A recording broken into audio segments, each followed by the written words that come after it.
জীবনযুদ্ধে হার না মেনে ৯০ বছর বয়সে জীবিকার তাগিদে কাজ করে যাচ্ছেন এই বৃদ্ধ মানুষটি। এগুলোর নাম কি কাকু? এগুলো বই কচুরলতি। আর আপনি এই লই বাসায় যাইবেন না?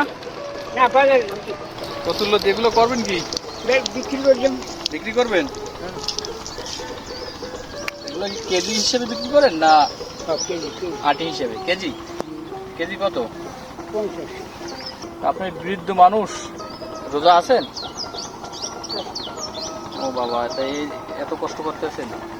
কাজ করিয়া মাইক্রোরা যেটা চার করে আসাইছো, হ্যাঁ ঠিক ঠিক, কি করবো?